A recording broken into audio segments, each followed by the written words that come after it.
오늘날 개혁자들의 후예라고 하는 개신교의 정통을 주장하는 교회들이 하나님이 선지자들로 예수 그리스도를 증언한 그 증언의 말씀을 없애버렸지 않습니까? 저기 연동교회 목사님한테 제가 묻습니다. 장로교 통합청에서는 하나님의 율법이 무엇입니까? 여전히 죄를 깨닫게 하는 하나님의 율법입니까? 그리고 여전히 예수 그리스도로 인도하는 초등교사 모학 선생입니까? 그러면 율법 폐기로는 말하지 말아야지요. 그렇지 않습니까?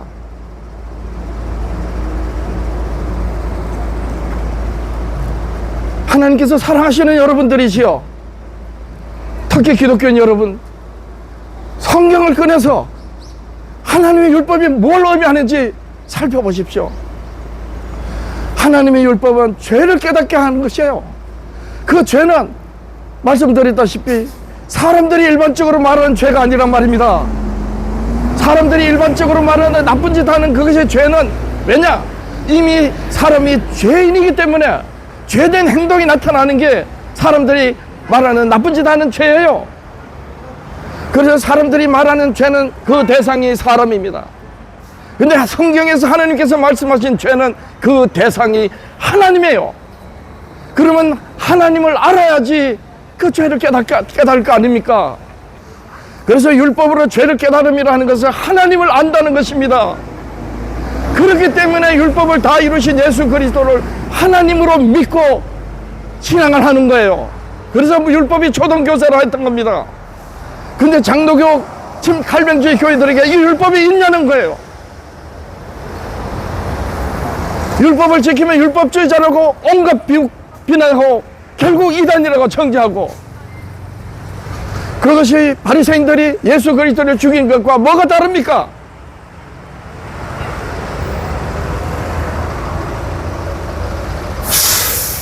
한번 생각해 보십시오. 부디 여러분들이시여, 하나님이 모세로 선지자들로 말씀하신 그 말씀이 어떤 말씀인지 성경을 살펴보십시오. 부활하신 예수님께서 다 실망해서 뿔뿔이 흩어진 제자들을 다시 불러 모으실 때, 예수님께서 하늘에 오르실 때까지 무엇으로 자기를 깨닫도록 가르쳐 주셨습니까? 또 읽어드리겠습니다. 누가복음 마지막 장 27절. 부활하신 예수님께서 실망을 하고 다 흩어진 제자들을 다시 불러 모으셔가지고 끝까지 자기를 깨닫도록 가르쳐 주셨는데 어떤 말씀으로 가르쳐 주셨느냐? 이에 모세와 및 모든 선지자의 글로 시작하여 모든 성경에 쓴 바 자기에 관한 것을 자세히 설명하시니라. 모세와 선지자의 글입니다. 모세와 선지자의 글을 바르게 이해하지 못하면 그 교회는 100% 이단입니다. 장로교가 이단이고 감리교가 이단이란 말이에요. 알고 보면 안상홍교, 이만희교, 정명석교 같은 이단은 교회, 기독교에 크게 문제되지 않아요. 정상적인 지각이 있고 인격적이고 이성이 있으면 사람이 하나님인 체하고 사람이 성령인 체, 보혜사인 체하고 사람이 그리스도인 체하는 그런 이단에게 빠지지 않습니다. 그런데 하나님을 믿고 예수 그리스도를 오직 성경, 오직 예수라고 하면서 그 예수 그리스도를 깨닫게 하는 말씀을 버려버린 소위 오늘날 정통을 주장하는 교회들이 하나님의 진리의 말씀, 예수 그리스도를 깨닫게 하는 말씀을 버리고도 정통을 주장하고, 어느새 사회가 그렇게 장로교, 감리교가 정통인 줄 알고 그게 사실로 굳어버리니까 정작 하나님의 진리를 가지고 예수 그리스도를 깨닫게 하시는 하나님의 말씀을 가지고 있는 교회는, 그래서 저같이 율법이 그리스도를 깨닫게 믿게 하고 하나님께 대한 죄를 깨닫게 한다. 따라서 하나님이 모세와 선지자들로 말씀하시고 예수님이 깨닫도록 하신 율법이 마음에 새겨져야 한다. 그래서 사도들은 그리스도로 말미암아 나타난 편지고 너희는 우리로 말미암아 나타난 편지다 하신 겁니다. 따라서 예수 그리스도를 깨닫게 하는 그 말씀이 있어야 되는데 그 말씀이 율법이라고 말하면 율법주의자라고 매도를 하니 비정통이 정통인 체하고 이게 교회의 문제인 것입니다. 경건의 모양을 하고 강대상에서 하나님의 말씀이라고 하는 그 모든 말들에 교회 다니는 일에 평생 그런 말에 길들여져 가지고 세뇌돼서 강대상에서 목사들이 하는 말이 진짜인 줄로 알아버린 이런 너무나도 기가 막힌 기독교가 된 것입니다. 기독교 여러분들이시여, 제가 괜히 하나님을 배우는 학교로 한 거 아닙니다. 오직 성경 하면서 성경을 통째로 뒤엎어버린, 비정통 아니면 반드시 이단인데 정통이라고 주장해버리니 이게 얼마나 기가 막힌 현실입니까? 제가 오늘 이 말씀은 화요일마다 유튜브 하는 이 내용은 유튜브에 올라갑니다. 십계명 회복 선교, 저 이소자입니다.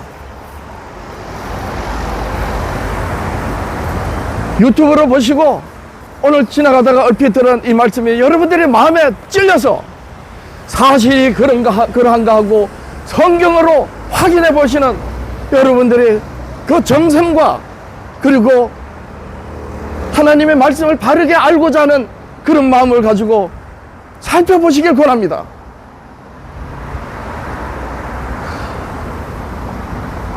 저는 이 사실을 알고 장로교 합동개혁 소속이었지만 거기서 나왔습니다.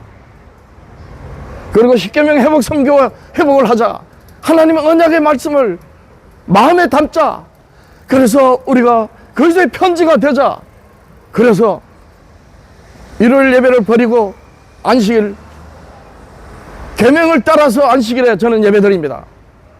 이래서 저는 이단이라고 정죄되고 낙동강 오리알이 됐어요. 근데 아무리 봐도 맞는 거예요. 이제 마이크를 놓으면서 여러분들에게 다시 질문합니다. 사도는 말도 많고 탈도 많은 이 고린도 교회에다가 너희는 우리로 말미암아 나타난 그리스도 편지라고 했어요. 그러면 그 편지의 내용이 뭔지 알아야 되잖아요. 그런데 사도는 그 편지를 어디다가 기록했는지 밝혔습니다. 먹으러 쓴 게 아니라는 겁니다. 이렇게 종이에 기록된 게 아니라는 거예요. 여러분, 먹으러 쓴 성경책을 들여다보고 있으면 그 말씀이 마음에 있어야 돼요. 마음에. 하나님의 말씀이 예수 그리스도를 깨닫게 하는 모세와 선지자의 글이 마음에 있을 때 성경이 바르게 이해됩니다. 그런데 모세와 선지자들로 말씀하신 예수 그리스도를 알게 하는 말씀이 복음으로 마음에 없으면 성경이 어떻게 보인다고요? 하나님의 말씀으로 들리는 게 아니고 자기 생각으로 보이는 거예요. 하와 눈에 마귀 말을 들었던 하와 눈에 선악을 알게 하는 나무 열매가 보암직도 하고 먹음직도 하고 지혜롭게 할 만큼 탐스럽게 보린 것처럼 하나님의 말씀, 예수 그리스도를 알게 하는, 하나님을 알게 하고 죄를 깨닫게 하고 그리스도를 믿도록 하는 모세와 선지자들로 말씀하신 하나님의 말씀이 육의 신비에 기록되지 않으면 그 사람은 성경을 보는 대로 결국 그 성경이 자기 말이 돼서 사람의 말로 설교를 하고 사람의 말로 종교를 하게 되는 것입니다.